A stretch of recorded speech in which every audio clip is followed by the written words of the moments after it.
54 wins and nearly reaching the conference finals. How do you think the perception of your guys' team has changed around the league? Yeah, I think we sent a pretty loud message. I think there were questions about our team all year long for whatever reason. How legitimate are they? Are they really a number 2 seed? Can they take their game into the playoffs with so many young guys that have never been there before? And so I would say we answered so many questions about our team in the best way possible. Obviously, we'd love to still be playing, but to get 14 playoff games under our belts and to show that a 24-year-old franchise center can put up historical type numbers. A 22-year-old starting point guard making his playoff debut can go out there and play at such a high level and do some amazing things on a national stage.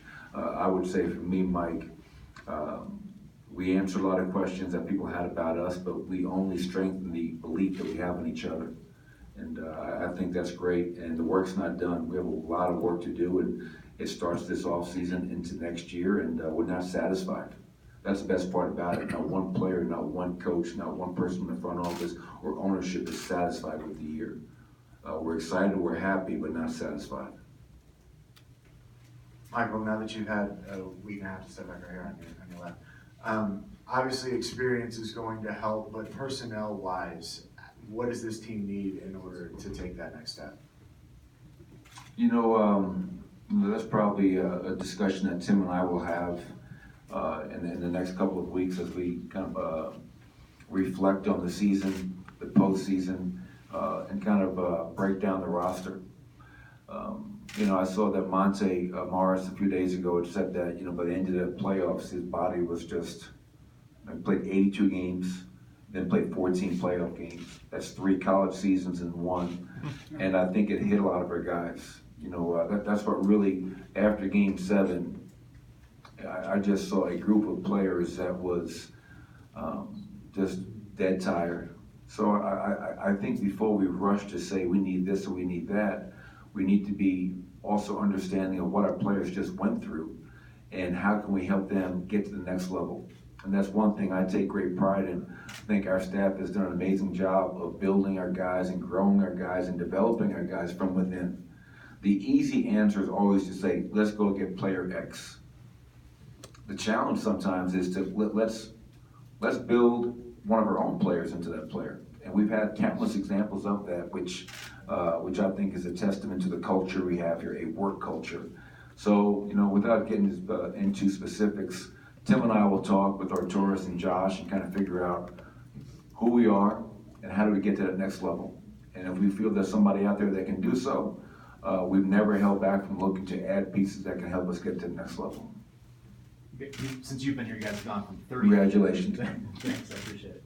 You guys have gone from 33 wins to 40 to 46 to 54, gobbling up big real estate every year. The only team in the league to improve that much year over year. But now that you're kind of at almost the top of the Western Conference, do you feel like every step now is going to be a lot tougher to take as you continue to try to climb, as opposed to getting where you were the last 4 years?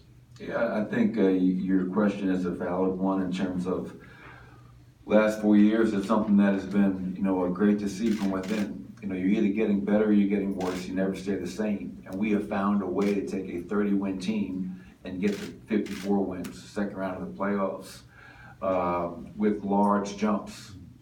Do you go from 54 to 60? I don't. Who knows? But I just want to make sure that we're finding ways to improve. And so much is yet to happen, whether it's on our roster, other teams in the Western Conference. We've seen it last few off seasons. The landscape of the NBA can change drastically in a hurry. So who's to say that next year, 54, you win 51, and it's still a hell of a season. So we'll have to wait and see for a lot of those things. But we take great pride in the fact that we've improved, and we're the only team to do so 4 years in a row. And our hope is to continue that trend. Find a way to continue to challenge ourselves. And as I mentioned earlier, we're not satisfied. Hey, we did it. We're here. No, because if we have that mindset, we'll be on the outside looking in once again.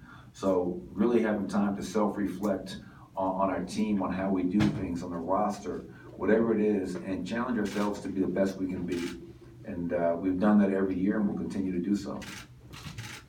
Coach, you mentioned earlier how you guys down talk with Tim about the direction of the team. How nice is it to be able to have a conversation with Tim and that he's here and he wants to go forward with this program? Kind of mixed feelings. I was kind of rooting for AK to get the job here. I think I speak for a lot of people within this organization from top to bottom. This past weekend with Tim talking to the Wizards, I didn't want to see him leave. And when I say that, I have complete confidence that Arturas Karnisovas would have done a great job. We wouldn't have skipped a beat. But I also realize that I am the head coach in Denver because of Tim Connolly. My relationship with him that goes back, a long time, and his belief in me. And I wanted to see this thing through with him, as a partner. And I know we say it a lot, and I hope you guys really understand where this is coming from. There's 30 teams in the NBA. I can't imagine there's another team from ownership, front office, and coaching staff that has the relationship and the alignment that we have. And that's something that neither Tim, myself, or Josh take for granted. So I love the fact that Tim has decided to stay here with us so we can continue to build and bring a championship home to the city of Denver, which is what drives all of us. If he would have left, I would have been happy for him because he'd have been going home. And you can never fault somebody for doing that. But selfishly, I'm thrilled he's staying here, and we have a chance to continue to challenge each other and work together. All the way to the back. Mike? I'm guessing you're still feeling the disappointment of not making it to the Western Conference Finals, but when you see that Kevin Durant hasn't played in the Western Conference Finals, and now Andre Iguodala is not playing in Game 4, does that almost add to that disappointment where you think what could have been? Yeah, I mean, it's who's to say that we wouldn't have gotten swept? Who's to say we would have taken them to a Game 7? I'm not sure. I don't have that psychic ability, but we felt that there was an opportunity with the injuries that they were dealing with. DeMarcus Cousins, and then Kevin Durant goes out, and then Iguodala goes out. We didn't get there. So that's where you tip your hat to Portland. They came in here and beat us twice in our home court. We had the best home record in the NBA the whole year. And we lose 2 home games in the second round of the playoffs to Portland. So you got to tip your hat. And as much as I believe that we would have been able to win a game or two, who knows? But I think the last 2 seasons prior to this year, we have used the pain of losing as a huge motivator. All right, 2 years ago, we won 40 games, missed it by 1. Last year, especially losing overtime, game 82. And this is just as painful, and every great player, every great team goes through that journey. And that's a journey that we're on right now. So we will use the pain of losing a Game 7 on our home court as motivation all summer long. And we look forward to that challenge and the expectations for next season. Mike, as Nick pointed out earlier, there's been improvement every year, but this year you took a major jump. What were the factors that allowed this team to kick it into higher gear? Was it a player or two acquisition? Was it just them getting the message? Was it maturation? What allowed you to take the major leap you took this year? Yeah, I think there's many parts to that answer, and you touched on a lot of them. Players maturing, getting better, developing. You look at the play of Malik Beasley this year. I mean, he went from a guy that is he a rotation player to having a great season for us. Jamal Murray stepped up. We handled injuries all season long. Monte Morris, to me, was going into the season a huge X factor. Can this guy be a backup point guard on a playoff team? Because coming into this year, everybody felt playoffs or bust. And here he had a guy who played 3 games last year who was going to be our backup. But if I really had to kind of step back and say what allowed us to go from winning 46 and being out to winning 54 and being in, I would say it was the improvement on the defensive end of the floor. We were still a top 10 offense.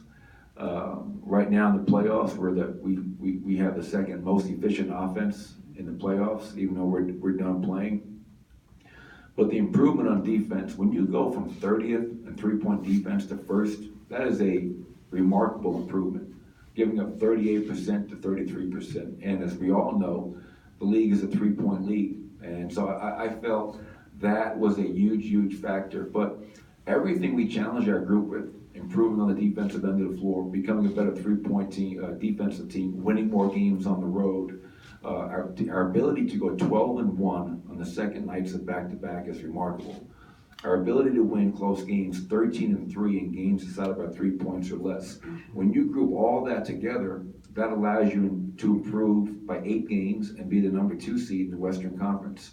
And as I mentioned earlier, and I keep on saying it over and over, we have to challenge ourselves once again. What are the areas that we did not do a good enough job in? And winning games on the road is one. We were 20-21 on the road this year. An improvement from last year, but out of 8 teams in the Western Conference playoffs, that was 6th best. That's not good enough. We have to be a better road team. We have to continue to be a great home team. But to simplify my answer, I know very long-winded, I apologize, but the defensive commitment that our guys made all summer long into training camp, into preseason, regular season, and postseason allowed us to be such a dangerous team all year long. Coach, you talked all year long about how close this team was, the love the team had for one another. You can't fake that. As you see that going forward, is that one of the things that will help you get to that next level because this team already has that amongst themselves? Being around the game for a very long time, through my father and my own career, the best teams I've ever been a part of have always been teams that are extremely close and selfless and care about each other. And that allows guys to challenge each other, get on each other, because they always know it's coming from a good place. They want what is best for their teammate. I think our culture, our selfless attitude, and the genuine love that our players have for each other cannot hurt. It can only help. But that will only take you so far. We can love the crap out of each other, but we got to put some work in. We have to get better. We have to challenge ourselves. I have to challenge myself and my coaching staff. Tim and I have to challenge each other this off season. How can we be better? How can we not be satisfied with 54 wins, a division banner, all the other stuff? We have to find ways to get better. And knowing everybody as well as I do, that's going to be a foregone conclusion. And I'm really anticipating some of those tough conversations we're going to have to find ways to go from a 54-win team that loses in the second round to hopefully becoming a team that ultimately wins an NBA championship. You mentioned the player X that fans or media might want you to add. I guess if you talk to Michael Porter Jr., he might tell you he's player X.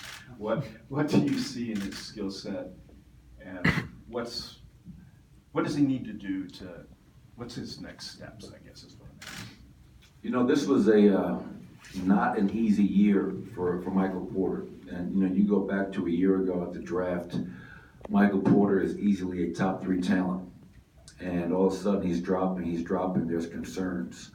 And, ownership, front office, myself, at 14, we felt that this is a great pick for us. And talking to him on some days, seeing how frustrated he was going through not being able to play was hard for him. But he got better this year. He grew up. He learned the NBA. His body matured. He spent countless hours with our training staff that did a great job helping him get healthy and recover from his injuries. So now the next challenge is 5-on-5 basketball, summer league. And, just trying to temper everybody's expectations. When you miss a whole year, it doesn't happen right away. But what I've seen from Michael this year in flashes is a guy with tremendous size and length, that's got deep range, that can shoot the ball, that can put the ball on the floor, and has great athleticism to finish at the rim.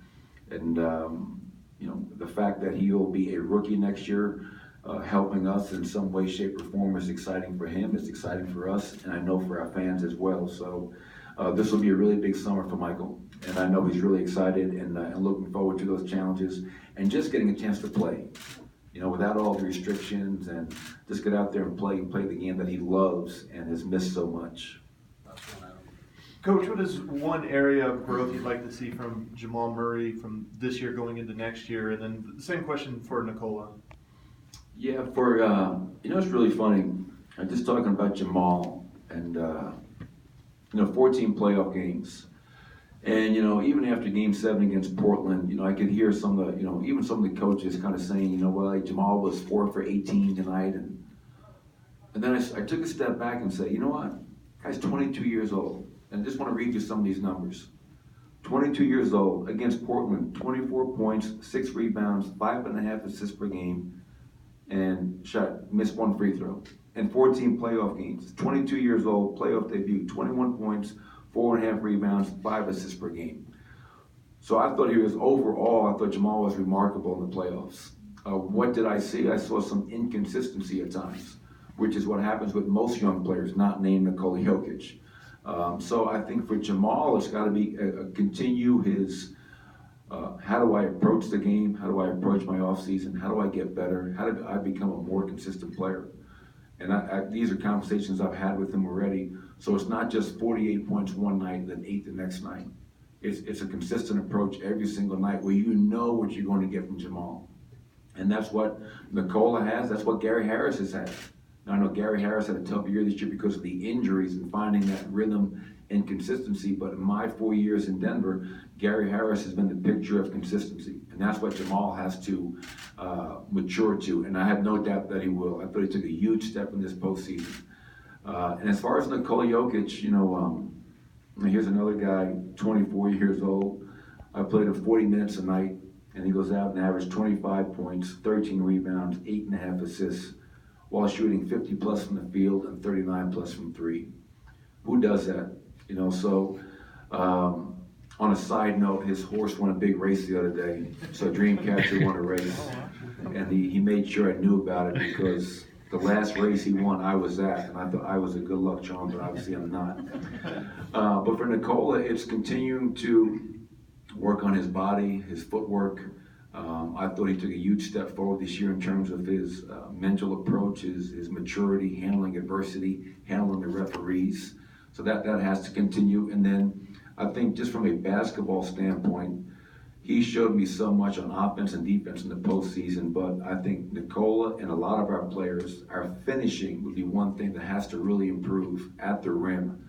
And that's something that hurt us at times in the postseason, our inability to finish at a high clip when we got great looks at the rim. But, Nikola Jokic did everything that was asked of him and then that much more. So I'm happy he's home getting some rest and spending some time with his family. And I know he'll come back a much better player than he was this year because he's done that every summer.